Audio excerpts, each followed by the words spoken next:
A saudação e a paz de Cristo a todos. Se você está acompanhando o canal, hoje nós vamos ler Gálatas capítulo 5.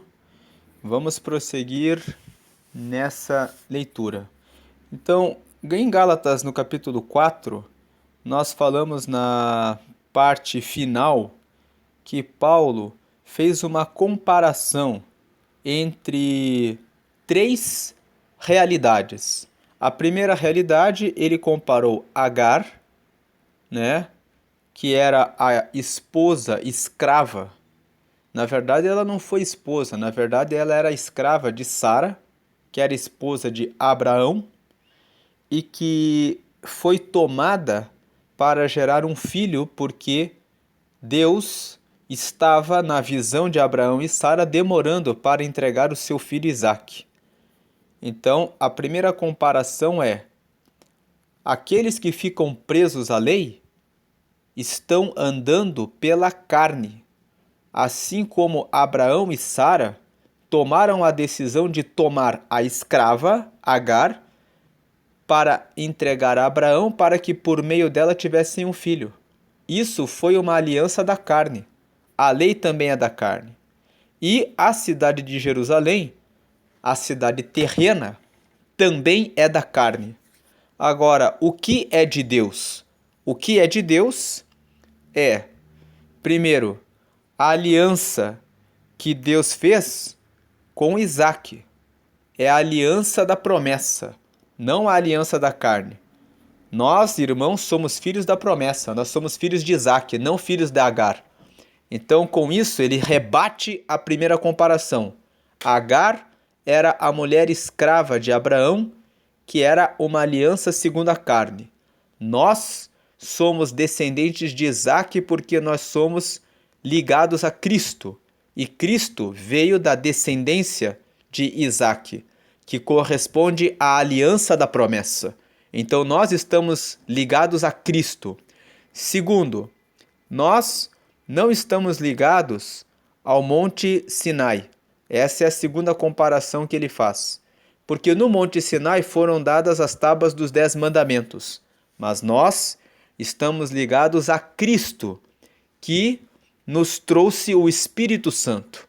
Enquanto no Sinai, seguir a Deus representa seguir mandamentos, usando o esforço da carne, Cristo simboliza liberdade no Espírito.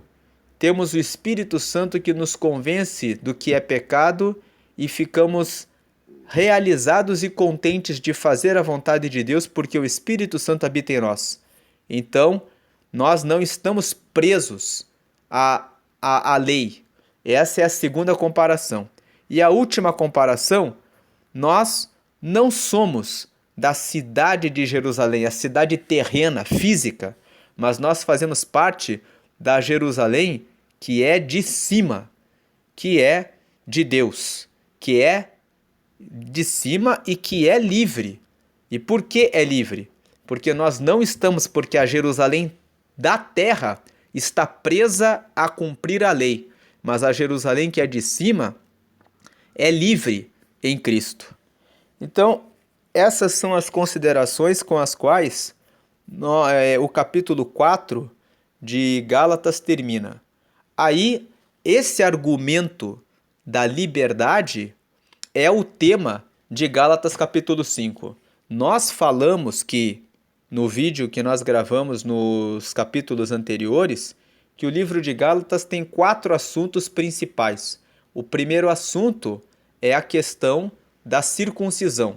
O segundo assunto é a questão da aliança da carne e da aliança da promessa, que está em Gálatas capítulo 4, ali nos versículos 22 a 31, quando nós falamos que Paulo começa a fazer uma comparação entre Agar e Sara, dizendo que Agar simboliza a escravidão e que ela corresponde ao Monte Sinai, que corresponde à lei, e que tem relação com a Jerusalém da terra, que é uma Jerusalém que está preocupada, onde os judeus estão cumprindo a lei. Mas ele fala que a aliança da promessa se realiza em Isaque, que é o filho de Sara, a esposa de Abraão. E em Isaque nós recebemos Cristo, que nos traz liberdade no Espírito e que nos traz para Jerusalém, que é de cima, que é a Jerusalém de Deus, onde a lei não tem espaço. E aí o terceiro tema que nós falamos está no capítulo 5, que fala a respeito dos frutos do Espírito. E o quarto tema fala sobre fazer o bem. E nós vamos ver, quando lermos Gálatas capítulo 6, que este fazer o bem, que está em Gálatas, ele se resume em várias formas de se fazer o bem. Nós vamos ver isso quando lermos Gálatas 6. O que importa lembrar aqui é que essa questão da circuncisão, ela é um tema central na carta de Gálatas. Porque no capítulo 1, Paulo já tinha falado a respeito dessa questão da circuncisão. Ele fala que ele fica maravilho-me de que tão depressa passasseis daquele que vos chamou à graça de Cristo para outro evangelho, o qual não é outro, mas há alguns que vos inquietam e querem transtornar o evangelho de Cristo. E aí Paulo fala que, ainda que ele pregasse um outro evangelho, esse evangelho não seria de Cristo. E ele vem aqui explicando, no capítulo 1, Paulo explica toda a história de vida dele, como ele era dedicado ao judaísmo, como ele era empenhado em seguir a lei. E aí, no capítulo 2, ele vem e começa falando a respeito do primeiro tema da carta de Gálatas, que é sobre a questão da circuncisão. Ele fala que Pedro chegou até a Galácia e começou a conversar com o povo com os Gálatas, até que chegaram alguns da parte de Tiago. E quando chegaram algumas pessoas da parte de Tiago, Pedro, que estava comendo com os gentios, começou a se afastar e começou a dissimular, a ponto de o próprio Barnabé, que era companheiro de viagem de Paulo, ficar constrangido e começar a se afastar.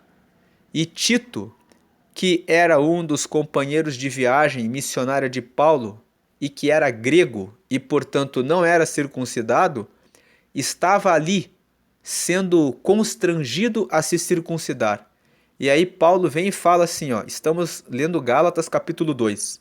E chegando Pedro a Antioquia, lhe resisti na cara, porque era repreensível. Porque antes que alguns tivessem chegado da parte de Tiago, comia com os gentios, mas depois que chegaram se foi retirando e se apartou deles, temendo os que eram da circuncisão. E os outros judeus também dissimulavam com ele, de maneira que até Barnabé se deixou levar pela sua dissimulação. Mas quando vi que não andavam bem, e direitamente conforme a verdade do evangelho, disse a Pedro na presença de todos: se tu, sendo judeu, vives como os gentios, e não como judeu, por que obrigas os gentios a viverem como judeus? Então Paulo vem e fala aqui que o homem não é justificado pelas obras da lei, mas pela fé em Jesus Cristo. Então ele vem, fala sobre a questão que a circuncisão, ela não tem importância para o evangelho de Cristo. Por quê? Se a justiça provém da lei, o último versículo do capítulo 2, segue-se que Cristo morreu debalde. Ou seja, se a justiça provinha da lei, então Cristo teria morrido de maneira inútil. No capítulo 3, Paulo chama os Gálatas de insensatos, dizendo que eles começaram pelo Espírito, mas eles estavam acabando pela carne. Por que eles estavam acabando pela carne? Porque eles estavam retomando a questão da circuncisão. E Paulo vem e fala, citando o texto de Deuteronômio, de Levítico, capítulo 18, versículo 5, maldito aquele que não permanecer em todas as coisas que estão escritas no livro da lei, para dizer que ninguém pode ser justificado pela lei, mas somos justificados pela fé na pessoa de Jesus Cristo, e que a lei foi apenas um medianeiro, a lei foi apenas um aio, ela nos serviu de aio, a lei nos serviu de aio, para que nós pudéssemos chegar até Jesus Cristo, e todos nós somos filhos de Deus pela fé em Cristo Jesus. Gálatas capítulo 3, versículo 26. E ele vem e fala que todos nós fomos batizados em Cristo. Agora, no capítulo 4, Paulo volta a falar a respeito da lei. O povo estava aguardando dias e meses, e tempos e anos. Gálatas capítulo 4, versículo 10. E também estavam muito atentos à questão da circuncisão. Então Paulo vem e fala aqui sobre esse ponto que nós dissemos. Ele faz a comparação de Agar, o Monte Sinai e a Jerusalém terrena, em comparação com o Monte com o Isaac, que era filho de Sara, com Cristo, que nos traz a liberdade em lugar das tábuas da lei que eram carregadas por Moisés, e da Jerusalém de cima. Agora, no capítulo 5, dizendo no final do capítulo 4 que nós somos livres. Então, o capítulo 5, Paulo prossegue no argumento de Gálatas capítulo 4, parte final. Nós precisamos lembrar aqui que as cartas da Bíblia, os livros da Bíblia não eram divididos em capítulos e versículos. A divisão em capítulos ocorreu no século XII, a divisão em versículos ocorreu no século XV, e o texto das cartas eram corridos. Então, Paulo está escrevendo no capítulo 4, falando a respeito da liberdade em Cristo, falando a respeito da aliança da promessa, e aí no capítulo 5, agora entrando na leitura de hoje do capítulo 5, do versículo 1 até o versículo 16, até o versículo 15, na verdade, Paulo fala que nós somos livres em Cristo para seguirmos a Deus. Então vamos ler esse texto. A primeira parte de Gálatas capítulo 5 é a liberdade em Cristo. A liberdade em Cristo. E a liberdade, ela se revela no amor e em que os irmãos não se mordam e não se devorem. Nós vamos ver isso na parte final, lá no versículo 15, que vai fechar essa primeira parte de Gálatas 5, do versículo 1 ao 15. Diz aqui: estai, pois, firmes na liberdade com que Cristo nos libertou, e não torneis a meter-vos debaixo do jugo da servidão. Então Paulo está dizendo: continuem sendo livres. Vocês já receberam a Jesus e continuem seguindo a Jesus sem terem que cumprir a lei.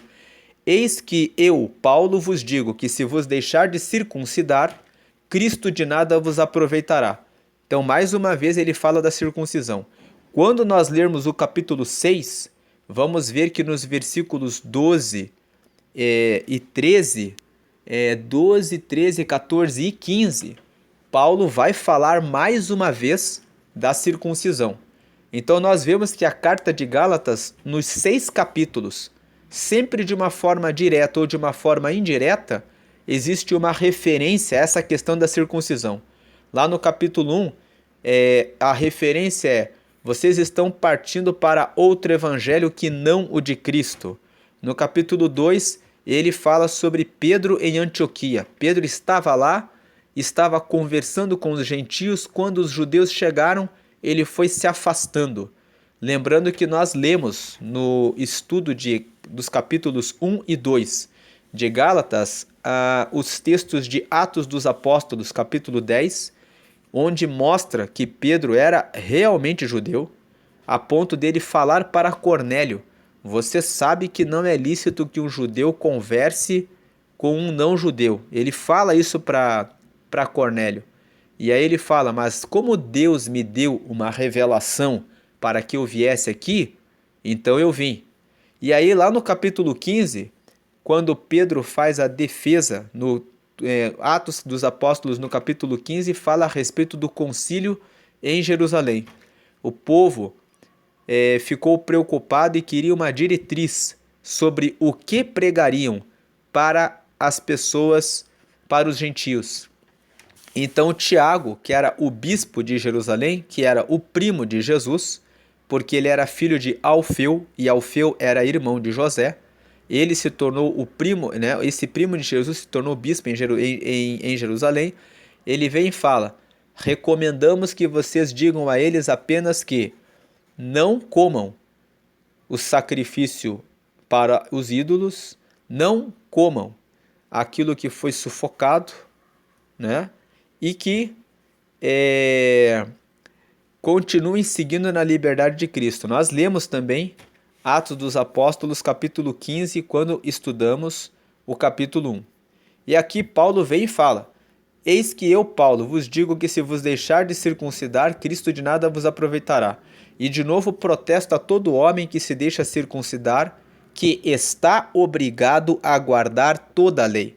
Ele já tinha falado sobre isso aqui em Gálatas capítulo 3, quando ele faz a referência, a menção ao texto de Levítico, capítulo 18, versículo 5. Então, em Gálatas, no capítulo 3, no versículo 10, Paulo fala assim: se vocês, todos aqueles, pois que são das obras da lei, estão debaixo da maldição, porque escrito está: maldito todo aquele que não permanecer em todas as coisas que estão escritas no livro da lei para fazê-las. Então, Paulo lembra que na lei, para que você fosse justificado, era necessário que você cumprisse ela por inteiro. E Paulo, né, enquanto que Cristo, ele reconhece que o ser humano é pecador, reconhece que o ser humano tem falhas. E o sangue que ele derramou na cruz é suficiente para limpar o ser humano de todo o pecado para sempre.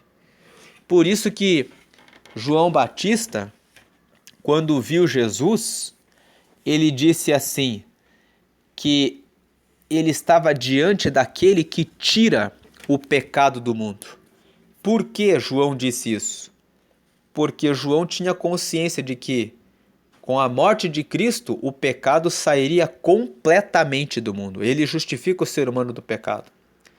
E aí ele fala aqui, ó: e de novo protesto a todo homem que se deixa circuncidar, que está obrigado a guardar toda a lei. Separados estais de Cristo, vós os que vos justificais pela lei, da graça tendes caído, né? Porque nós, pelo Espírito da fé, aguardamos a esperança da justiça. A esperança da justiça. O que Paulo está dizendo aqui é: nós temos um espírito que acredita que Jesus Cristo é o Filho de Deus, que acredita que quando Jesus Cristo encarnou na terra, o Verbo divino estava encarnado na terra. Quando ele morreu na cruz, sem ter pecado, o sacrifício dele nos justificou completamente do pecado, nos reconciliou com Deus, nos fez filhos de Deus, e agora nós estamos aguardando a esperança da justiça. Ou qual que é a justiça? A justiça de Deus consiste em quê? todos aqueles que recebem a Cristo, quando morrem, irão para o céu. Mas os que não recebem a Cristo não irão para o céu, porque o próprio Cristo não obriga ninguém a aceitá-lo e a receber a bênção de estar para sempre com Deus. Agora, os que têm o espírito da fé em Cristo aguardam a esperança da justiça. Aguardam que, no momento em que morrerem, serão levados para Deus. Porque em Jesus Cristo, nem a circuncisão nem a incircuncisão têm virtude alguma, mas sim a fé que opera por amor. Então, em Jesus Cristo, o que importa é a fé nele, a fé de que ele é o Filho de Deus, a fé de que ele morreu na cruz e quando ele morreu, ele assumiu o nosso papel, o nosso posto de pecadores e nos justificou dos pecados e nos reconciliou com Deus e nos colocou na condição de filhos de Deus. Então, essa fé é que deve existir naqueles que seguem a Cristo. E essa fé, ela se opera por amor. Aí vem o 7. Corrieis bem, quem vos impediu para que não obedeçais à verdade? Paulo aqui está dizendo que o povo da Galácia estava correndo muito bem em seguir o Evangelho. Mas, nesse momento, estavam se desviando do verdadeiro e correto Evangelho para aceitar um rudimento fraco e pobre, como ele fala em Gálatas capítulo 4. Aqui ele fala no versículo 9. Veja, Gálatas 4:9. Mas agora, conhecendo a Deus, ou antes, sendo conhecidos de Deus, como tornais outra vez a esses rudimentos fracos e pobres, aos quais de novo quereis servir? Então Paulo fala, como que vocês querem retomar a lei como fundamento da salvação de vocês? Isso é um argumento fraco, um argumento pobre. E aí ele vem e fala no capítulo 5, no versículo 7. Corrieis bem, quem vos impediu para que não obedeçais à verdade? 8.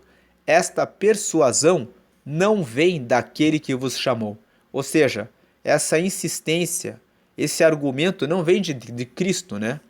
9. Um pouco de fermento leveda toda a massa.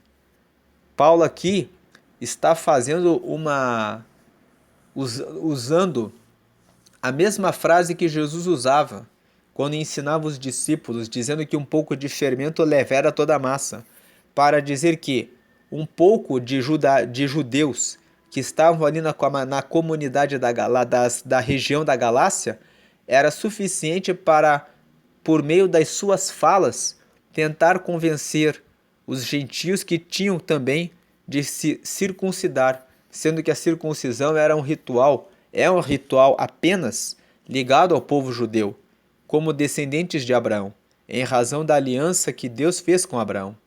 Não um mandamento para a salvação, como pregavam alguns judeus nessa região da Galácia, obrigando que os gálatas gentios se circuncidassem para que eles pudessem se vangloriar e dizer: olha, todo povo que serve a Cristo é circuncidado. Então, em versículo 10, confio de vós no Senhor, que nenhuma outra coisa sentireis, mas aquele que vos inquieta, seja ele quem for, sofrerá a condenação. Aqui Paulo, ele mostra que ele não sabia quem eram os judeus que estavam influenciando as igrejas da Galácia a levar em consideração a circuncisão. Ele não sabe. Então ele fala, aquele que vos inquieta, seja ele quem for, sofrerá a condenação. Que é esse versículo 10 aqui. Aquele que vos inquieta, seja ele quem for, sofrerá a condenação. Eu, porém, irmãos, se prego ainda a circuncisão, porque sou, pois, perseguido, logo o escândalo da cruz está aniquilado.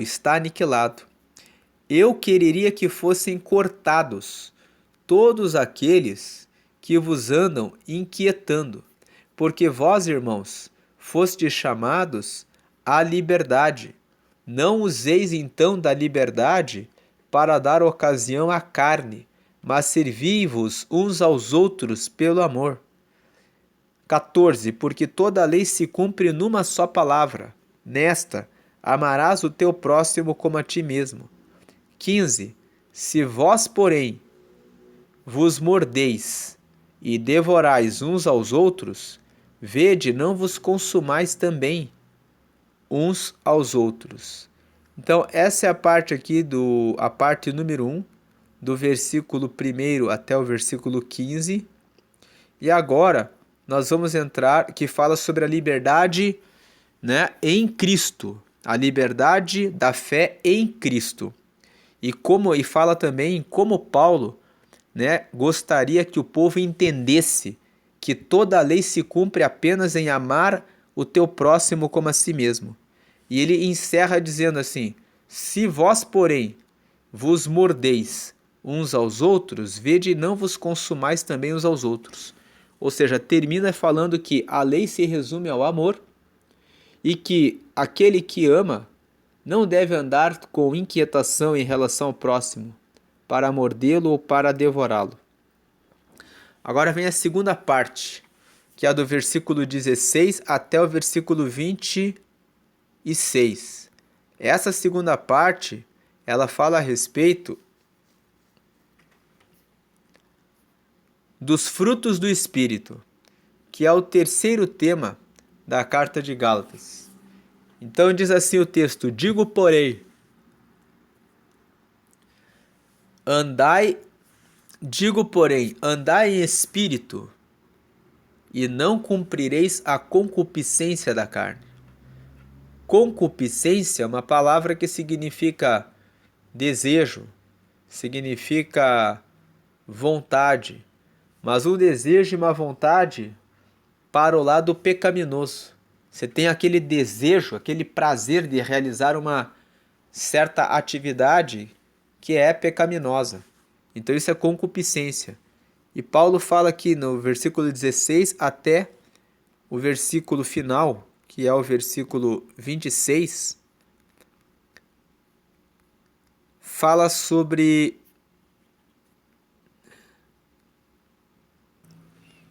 então esse texto, na primeira parte, termina com essa, dizendo nos versículos 14 e 15, que toda a lei se cumpre numa só palavra: amarás o teu próximo como a ti mesmo. Se vós, porém, vos mordeis e devorais uns aos outros, vede, não vos consumais também uns aos outros. Então, a liberdade de Cristo traz a liberdade em relação à lei, a circuncisão não é necessária e o que importa é que a pessoa ame ao próximo e que não se mordam e nem se devorem uns aos outros. Então ele vem e fala aqui: um pouco de fermento leveda toda a massa. Confio de vós no Senhor, que nenhuma outra coisa sentireis, mas aquele que vos inquieta, seja ele quem for, sofrerá condenação. Eu, porém, se prego ainda a circuncisão, porque sou, pois, perseguido, logo o escândalo da cruz está aniquilado.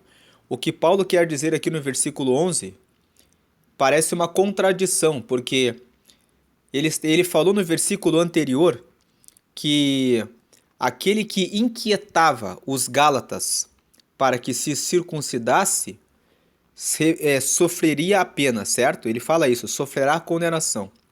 Aí no versículo 11, ele fala: eu, porém, irmão, se prego a circuncisão ainda, porque sou, pois, perseguido.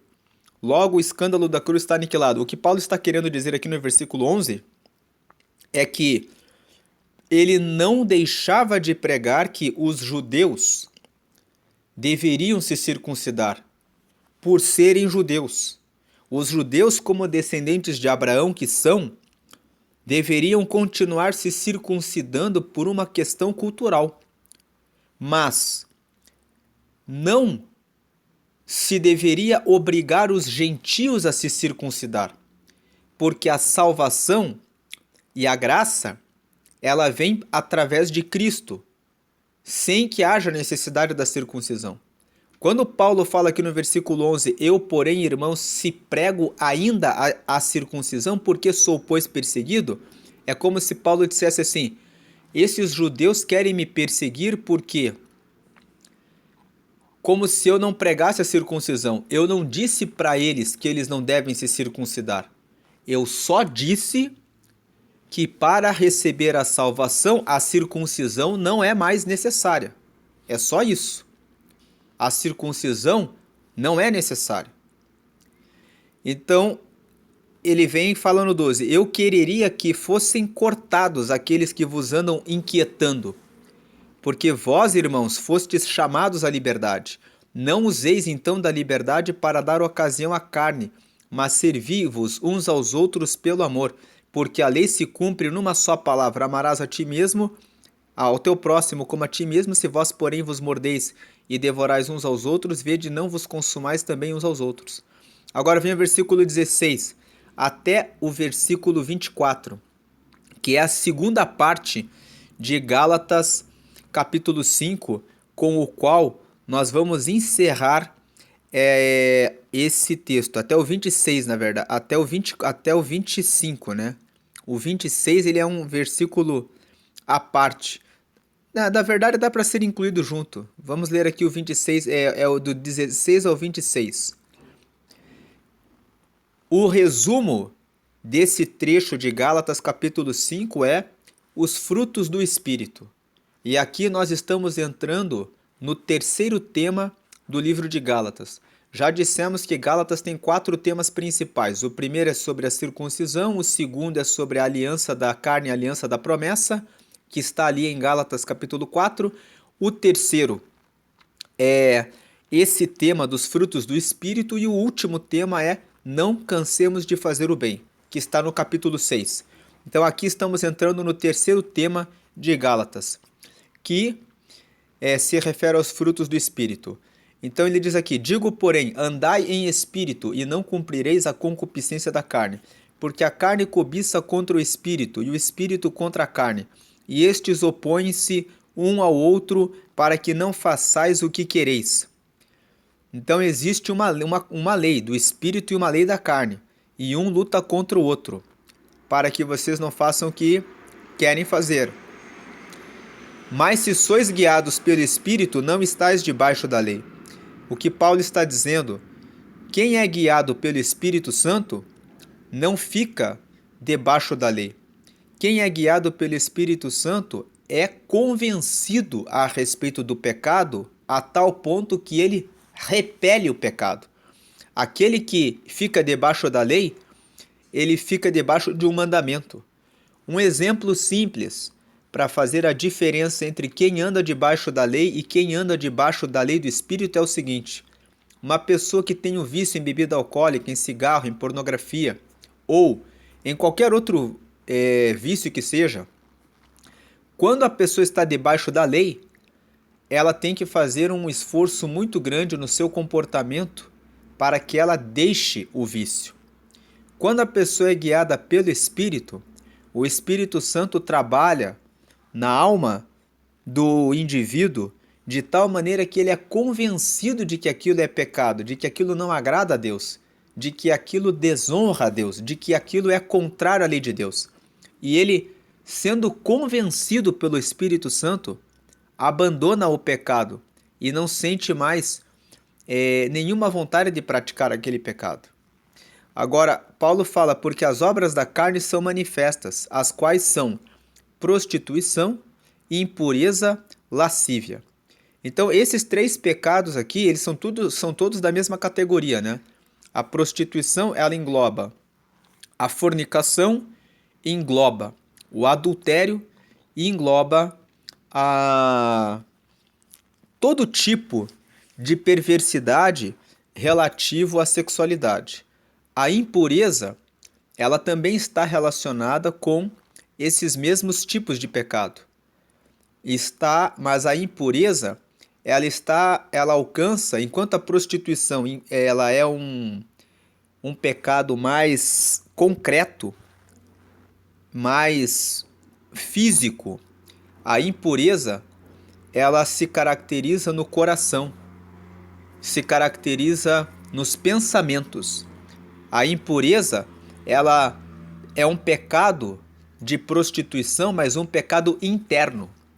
A pessoa fica olhando e pensando, maquinando, imaginando a prática da prostituição, da fornicação, do adultério, a traição. Ela fica alimentando internamente nos seus pensamentos, no seu sentimento, no seu coração.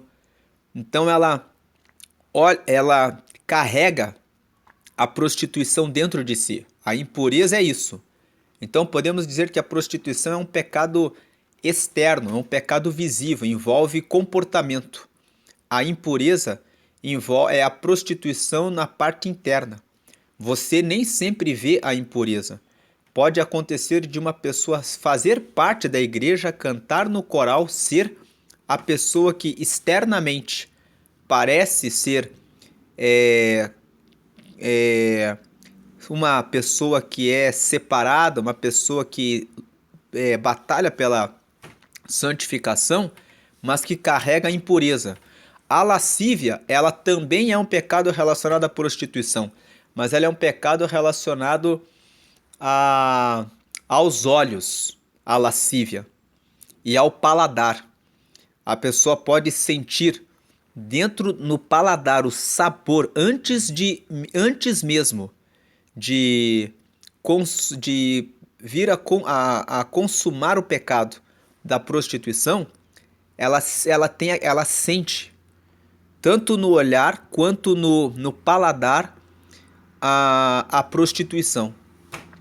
Então é um pecado que fica ali no meio termo, né? A impureza ela é mais interna, a prostituição, a adultério, a fornicação é mais concreto, a lascívia ela envolve os sentidos, né? Enquanto a impureza envolve o coração e os pensamentos a respeito da prostituição.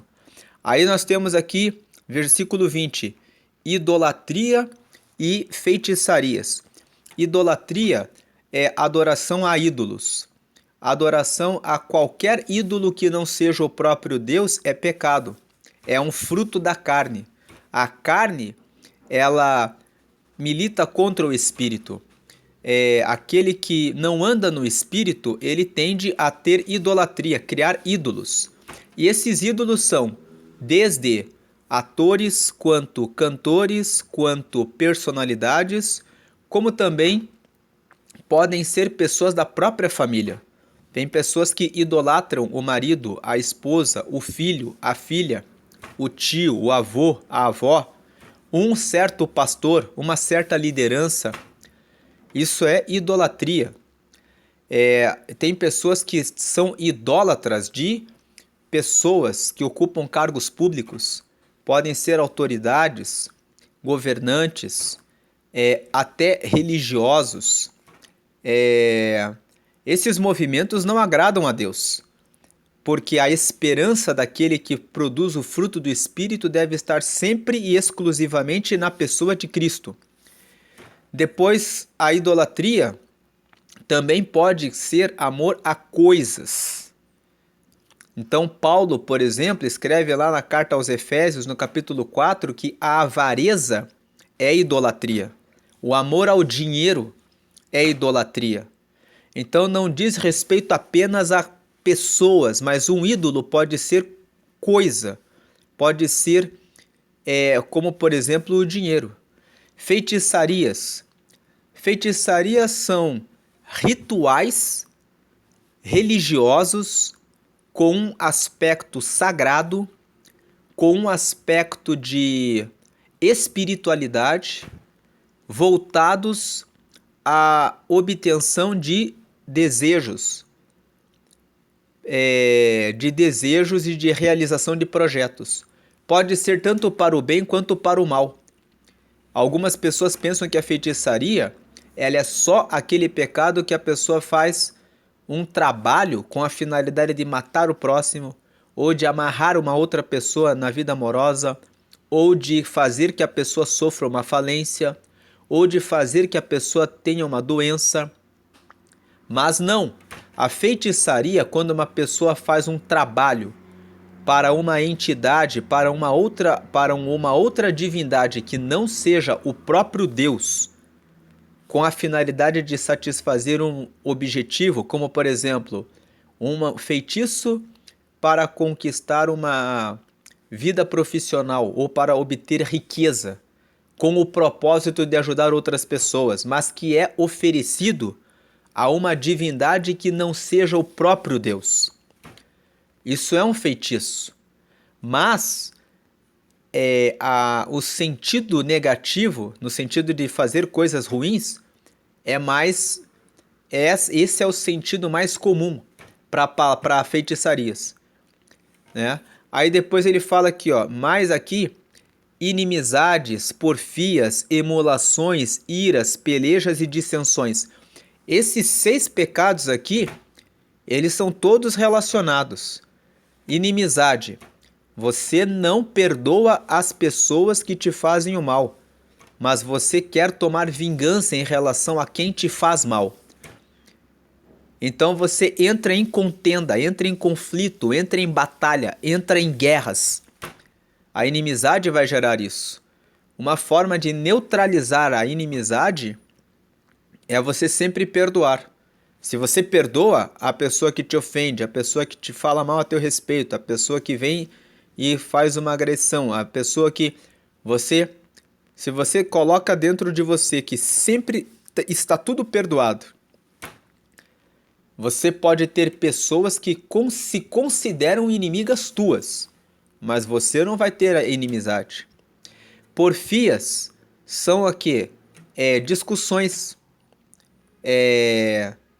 brigas de palavras, contendas, emulações, palavras lançadas com raiva, com rancor contra outra pessoa, com a finalidade de provocar reações de ódio, de raiva da outra pessoa. Iras, né? Pessoas que gera descontrole emocional em razão de palavras, atitudes, gestos de outras pessoas com propósito de agressão. Pelejas, né? Ou seja, entrar em conflito. Dissensões, o mesmo que discórdias. Nunca concorda com nada, sempre fica criando situação para gerar problemas no ambiente.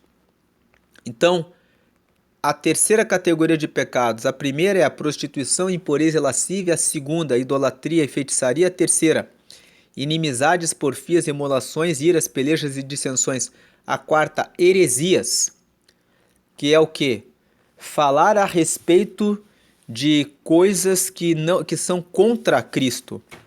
Aqui nós podemos dizer que quando eles pregavam que era necessário que o povo se circuncidasse para que tivesse salvação, eles estavam praticando heresia, anunciando uma doutrina que não é a doutrina de Cristo. Aí depois no versículo 21, invejas. Invejas, no plural aqui, porque tem todo tipo de inveja. Inveja pelo modo particular de uma pessoa ser, inveja porque a pessoa conseguiu um título ou porque conseguiu comprar alguma coisa, inveja porque a pessoa tem um pai que você gostaria de ter, ou uma mãe que você gostaria de ter, ou um irmão ou uma irmã que você gostaria de ter. Inveja porque a pessoa consegue cumprir um certo propósito, ou realizar um certo projeto. Então ele fala, todo tipo de inveja é fruto da carne, e a inveja, que parece ser um pecado muito inocente, é um pecado grave. Se nós lembrarmos que Caim matou Abel, movido pela inveja. Ou seja, a inveja, se ela não for colocada em sujeição ao domínio próprio, ela faz com que a pessoa possa até mesmo matar a outra pessoa. E existem muitas formas de se matar uma pessoa. A pessoa pode usar inveja, por exemplo, para falar mal a respeito daquela pessoa, com a finalidade de caluniar, difamar, né? Pode atacar a pessoa de maneira direta, ou seja, gerando injúria contra a pessoa, tudo por causa da inveja. Aí depois, homicídios, ou seja, o desejo de matar o próximo, né? E esse homicídio não é só um matar propriamente de matar a vida. Dependendo daquilo que você fala para uma pessoa, você pode estar matando ela, matando a esperança dela, matando a fé dela, matando a confiança dela em Deus. Então, pode-se ser um homicida por meio de palavras. Aí ele fala aqui, bebedices, glutonarias. Bebedices e glutonarias entram na mesma categoria. Falta de controle em relação ao paladar. Falta de controle em relação aos sentidos, em relação aos alimentos.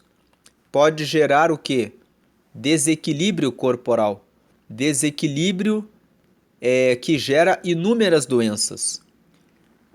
Pode começar com a obesidade, e a obesidade pode trazer complicações à circulação do sangue, pode trazer diabetes, pode trazer problemas de pressão, e esses problemas podem trazer outros problemas, porque um problema de saúde vai repercutindo, refletindo sobre o funcionamento de todo o corpo.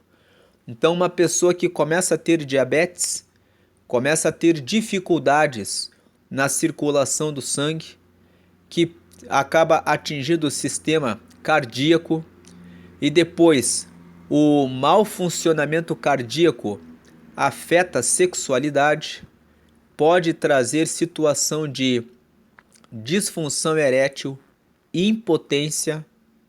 Então, a questão da pressão também pode vir em função de bebedice e de glutonaria.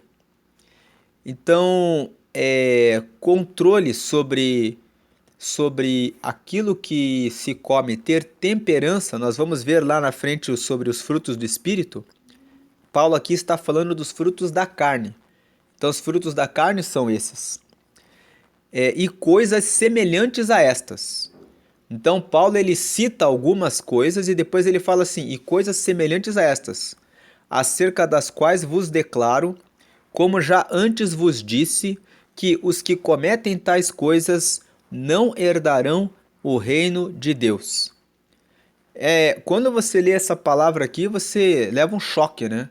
Porque você pensa assim, então significa que se eu como demais, se eu bebo demais, se eu fico o tempo todo em conflito, em contenda dentro de casa, com gritarias em relação aos pais, em relação aos filhos, em relação aos irmãos, então eu não vou herdar o reino de Deus? Ora, a Bíblia fala que tudo que é pecado não alcança a Deus. E pecado é você errar o alvo.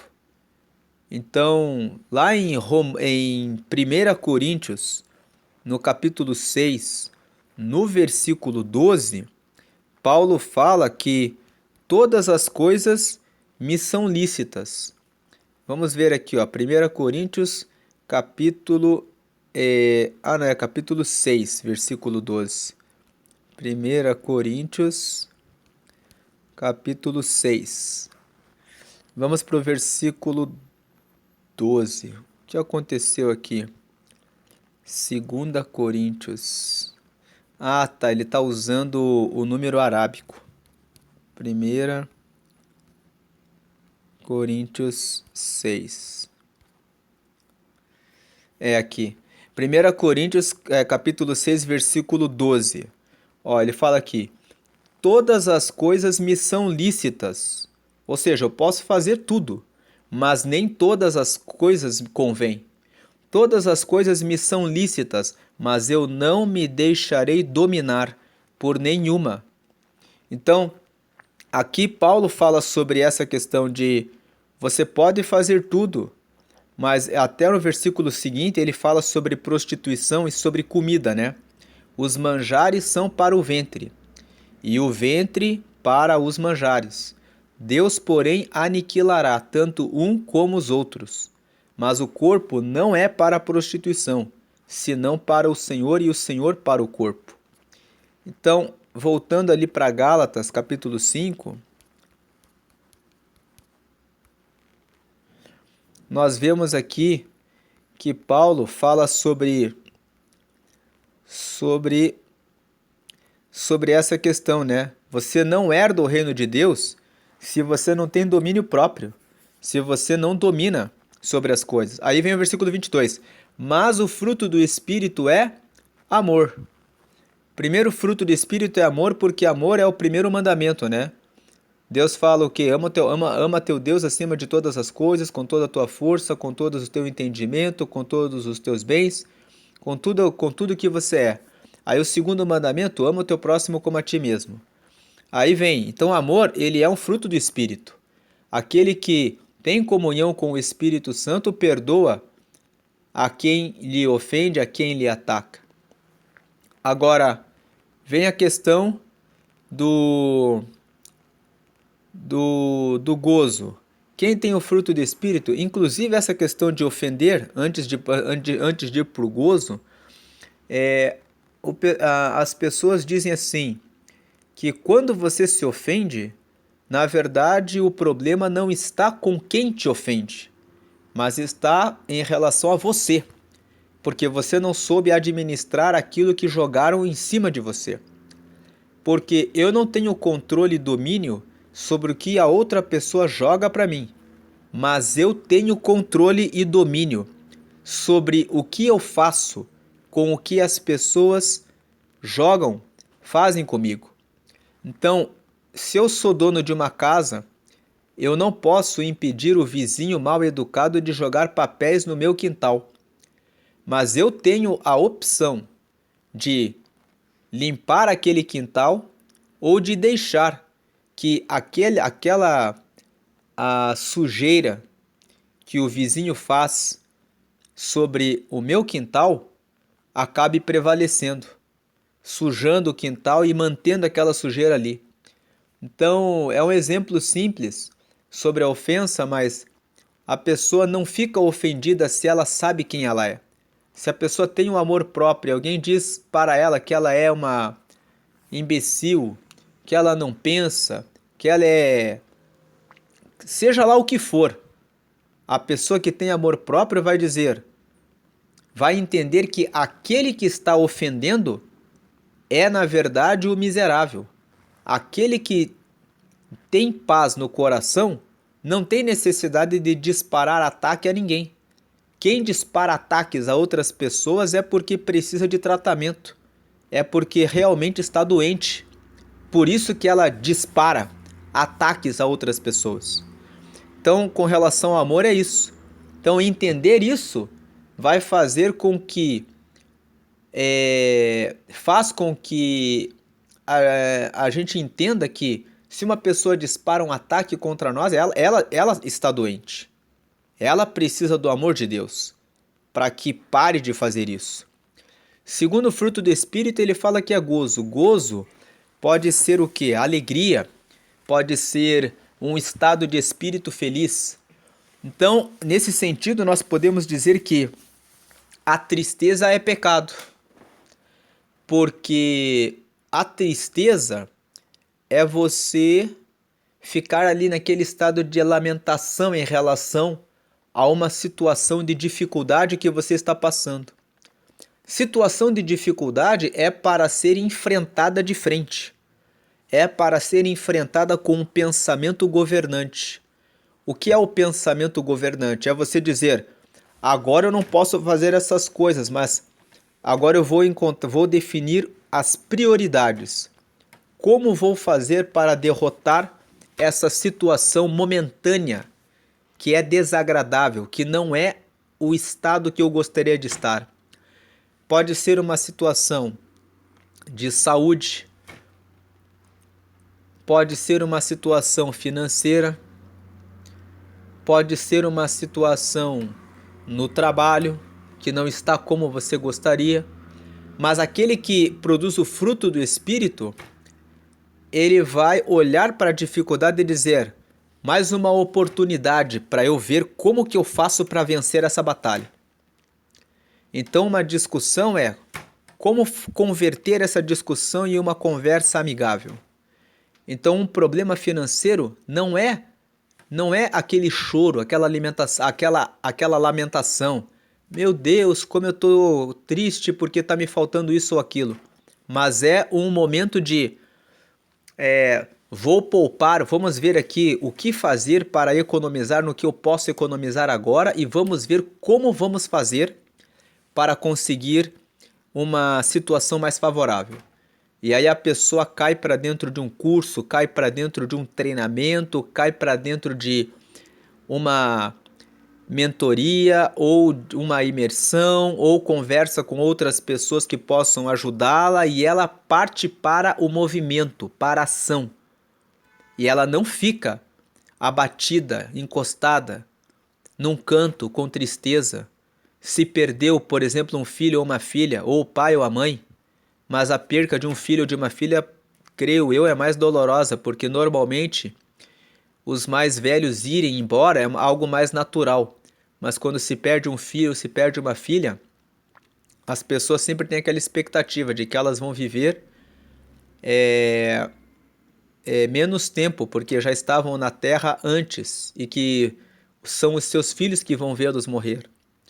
Então um pai ou uma mãe ver um filho morrendo é algo que pode gerar uma tristeza, uma depressão, mas a pessoa que se entrega, ela não está sendo guiada pelo fruto do Espírito, porque o Espírito de Deus, ele sempre vai trazer aquela ideia de lute, vá adiante, não fique paralisado. Uma outra questão aqui é a paz, né? O Espírito de Deus, ele vai gerar paz. O contrário de paz seria o quê? Seria a ansiedade. A pessoa que fica ansiosa, o que vai acontecer daqui a pouco? Ela fica preocupada em relação ao futuro. E por causa do futuro, ela fica, muitas vezes, vivendo o presente em angústia, em aflição. Ela não consegue descansar porque ela fica pensando a respeito das coisas que ainda nem aconteceram. E ela nem sabe se vai acontecer daquele jeito que ela muitas vezes está imaginando que vai ser. E ela não consegue ficar com paz. Então, como fazer para ter paz? Viver em comunhão com Deus. Acreditando, por exemplo, lembrando, na verdade, não é acreditando, tendo fé. No Salmo 23:1, o Senhor é meu pastor e nada me faltará. Então eu não tenho por que me preocupar em relação a adiantar o futuro trazendo para o presente. Eu posso descansar e tão somente fazer as coisas que eu preciso fazer no tempo certo para que eu possa colher no futuro a boa semente que eu planto hoje. Então a ter paz está relacionado a sempre plantar boas sementes.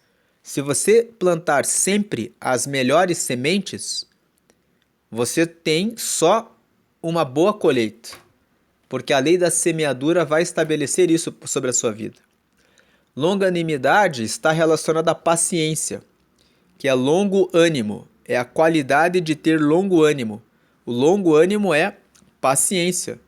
Então a pessoa quer mexer ali com o teu ânimo, quer deixar você triste, falando uma palavra ruim ou negativa, você tendo longo ânimo, você fala, deixa pra lá. Você tem paciência para lidar com as circunstâncias. Benignidade é a qualidade de ser benigno, qualidade de ser bom. Aí depois vem bondade, né? A benignidade, qual a diferença entre benignidade e bondade? Porque a benignidade é a qualidade de você ser bom. É a qualidade de dentro do teu espírito, dentro do teu coração. A benignidade, nós podemos dizer, ela é interior. Ela não é visível. A benignidade, ela não se manifesta por atitudes, por palavras. Quando você fala alguma coisa que é benigna, quando você toma um gesto, uma atitude que é benigna, aí você mostra a bondade. A diferença entre a benignidade e a bondade é que a benignidade é a qualidade da pessoa de ser apta para praticar o bem. Ela tem a qualidade de ser benigna. Ela tem a qualidade de sempre se inclinar para fazer o que é bom. Isso é benignidade. Agora, a bondade é o gesto, a atitude. Então vamos ver, ó. João agiu com bondade com Mário, pois o ajudou levando-o ao hospital quando ele precisava. Ele está manifestando a bondade. A bondade, ela é a expressão de quem tem a benignidade. Aquele que é benigno, ele vai agir com bondade, ele vai refletir atitudes de bondade. Aí depois tem a fé.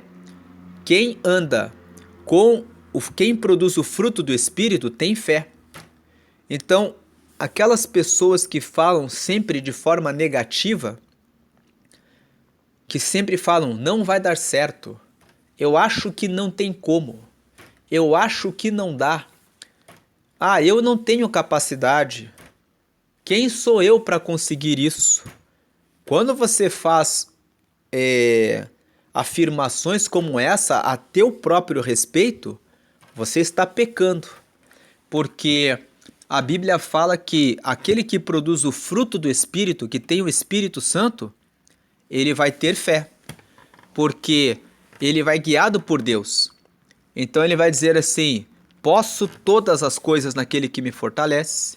Ele vai dizer, o Senhor é o meu pastor e nada me faltará. Ele vai dizer, aquele que habita no esconderijo do Altíssimo, a sombra do Onipotente descansará. Salmo 91:1. Então ele vai ter fé. Fala, pode estar difícil, mas eu sei que o Senhor trará resposta e trará conselho e direção e instrução e entendimento e prudência e discernimento. Então aquele que tem fé, aquele que tem o Espírito Santo, o fruto do Espírito Santo é fé. Um outro fruto do Espírito também é mansidão.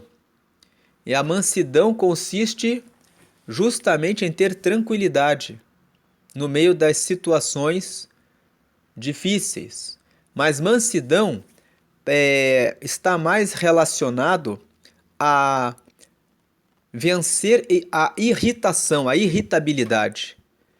Que é aquela situação em que, por mais que a pessoa seja provocada, por mais que a pessoa seja irritada, a pessoa consegue ter a mansidão, ela consegue manter a paz, ela consegue se conservar em paz.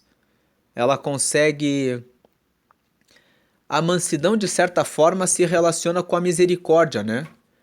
Porque o que faz você ter mansidão? Entender que a outra pessoa está lhe fazendo mal porque ela precisa de uma ajuda em relação a si mesma, faz com que você nem se irrite, com que você fale, essa pessoa na verdade precisa de ajuda. Então a mansidão ela tem uma ligação com a misericórdia, né? Mas a mansidão também ela é um estado de espírito, né? Tem pessoas que o que importa é que eu mantenha a minha paz e eu não vou deixar ninguém arrancar isso de mim. Não importa o que alguém me faça, não importa o que alguém fale, eu estou bem e sei o que estou fazendo no meu dia a dia, no meu relacionamento com Deus, nos meus projetos, nos meus propósitos, então eu não preciso me irritar com aquilo que fazem contra mim. A mansidão ela tem também esse sentido. Aí tem a temperança, que na verdade é equilíbrio, né? É controle emocional, é uso da razão, da inteligência para tomar a decisão certa, é prudência para, no meio de tantas respostas possíveis, encontrar a melhor resposta e aquela que dá equilíbrio para todas as pessoas envolvidas naquela situação. É o domínio próprio, a temperança, No momento em que as pessoas ficam com raiva e perdem o juízo, a pessoa tem ali o equilíbrio para dizer como lidar com a situação. Então, temperança tem a ver bastante com equilíbrio, né? Aí, contra essas coisas não há lei. Então, Paulo vem falando assim, ó, a lei fala tantas coisas. Ama teu Deus acima de todas as coisas, ama teu próximo como a ti mesmo. Honra o teu pai e a tua mãe para que te vá bem, se prolongue os seus dias na terra. Não cobiçarás a mulher do teu próximo, nem os seus animais, nem os seus bens, nem tudo aquilo que ele tem na sua casa, né? Não usarás, tomarás o nome do teu Deus em vão. Tem tantas leis. E ele fala assim, olha, mas não tem nenhuma lei que diga, por exemplo, ó, que você não pode ficar triste. Ao invés de você ficar triste, coloque num papel como você faz para superar essa situação. E coloque no teu cérebro, você vai reagir. Então, por exemplo, a quem tem o fruto do Espírito, de acordo com esse texto, é isso. É você ter o gozo, ou seja, é você ter alegria.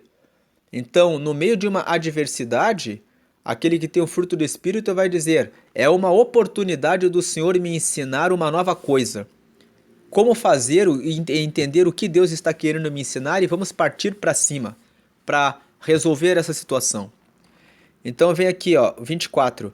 E os que são de Cristo, os que são de Cristo crucificaram a carne com as suas paixões e concupiscências.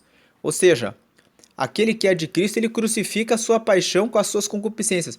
Sacrifica a tristeza. Ele fala, não vai ficar triste. Você vai acordar, vai sair da cama, vai dar uma caminhada, vai fazer uma corrida, vai procurar um livro para você ler, para encontrar respostas, para enfrentar essa situação que está gerando tristeza, mas não vai entregar os pontos para a tristeza, porque o fruto do Espírito é o gozo. Vai ser muitas vezes irritado, provocado, chateado, incomodado por uma pessoa, mas vai dizer: tenho que liberar o perdão para essa pessoa. Essa pessoa precisa mais de Deus do que de mim, né? Então ela precisa mais de Deus do que de mim. Então ele vem e fala: quem é de Cristo, ele crucifica a carne. O ato de crucificar é um ato que exige esforço. Você precisa derrotar aquilo que faz você seguir segundo a carne. Então, por exemplo, a pessoa tem uma tendência a falar: eu não posso, eu não consigo, eu não tenho, não tem jeito. Ela tem que se policiar e começar a trocar essas frases por, né? Como eu faço para contornar essa barreira? Como eu faço para contornar esse obstáculo? Como eu faço para conseguir chegar nesse lugar que eu quero chegar? Então, quem é de Cristo, ele crucifica a carne com as suas paixões e concupiscências. Se vivemos no Espírito, andemos também no Espírito. Ou seja, não basta você ir à igreja e viver alguns momentos em comunhão com Deus. É preciso que, no momento da tomada da decisão, não adianta nada uma dificuldade para aparecer na sua frente e você dizer: eu sei que Deus pode remover esse obstáculo da minha frente. E você não fazer a parte que cabe a você fazer. Então, andar em espírito está relacionado a fazer o que tem que ser feito para que aquilo que é promessa de Deus se realize. Então, nós vivemos no espírito e nós precisamos tomar atitudes, andar também no espírito. E aí, versículo 26. Não sejamos cobiçosos de vanglórias, irritando-nos uns aos outros e invejando-nos uns aos outros. Então, esse texto aqui fala de cobiça, de vanglória e de inveja, que também são frutos da carne, que também são frutos de contrários ao Espírito Santo, né? Você ter cobiça, ser cheio de vanglória. Vanglória fala de orgulho, fala de arrogância, fala de soberba, fala de se julgar superior aos outros, fala de contar vantagens a respeito das coisas que tem, que conseguiu, que ganhou ou que fez. Então ele fala assim, muitas vezes para gerar uma valorização própria, né, uma pessoa que, por exemplo, não tem amor próprio, muitas vezes ela vai e começa a contar vantagens, né, com glórias vãs. É disso que vem vanglórias, com a finalidade de conseguir a admiração das outras pessoas. Então, Paulo fala que isso é pecado, você está desviando do alvo. Então, assim, não sejamos cobiçosos, não tenhamos vanglórias, e irritando-nos uns aos outros e invejando-nos uns aos outros. Então, o texto de Gálatas capítulo 5 se divide em duas partes. Versículo 1 até o versículo 15, Paulo fala a respeito da circuncisão novamente, dizendo que nós temos liberdade em Cristo, e essa liberdade em Cristo nos traz a garantia de que somos filhos de Deus. E a circuncisão ou a incircuncisão é uma questão sem nenhum valor, sem nenhuma relevância, né? Ele fala aqui no versículo 5, ó, em Jesus Cristo, em Jesus Cristo, nem a circuncisão, nem a incircuncisão tem virtude alguma, mas sim a fé. A fé que é o importante, que opera por amor. A fé em Jesus é o que traz a salvação. E aí na segunda parte ele fala assim, que nós devemos ser guiados pelo Espírito, devemos ser guiados pelo Espírito e não andar debaixo da lei. E aí ele fala que existem obras da carne, que nós expusemos aqui, e o fruto do Espírito. E ele conclui que os que são, não existe lei contra a questão relacionada aos frutos do Espírito. Que quem é de Cristo se esforça, crucifica a carne com as suas paixões e concupiscências, ou seja, quem é de Cristo entende que precisa derrotar os frutos da carne. Se vivemos no Espírito, andemos também no Espírito. E aí ele termina falando a respeito de outros frutos da carne, que são a cobiça, a vanglória e a inveja, e que esses sentimentos, essas formas de agir devem ser afastadas. Deus abençoe a todos, a paz de Cristo.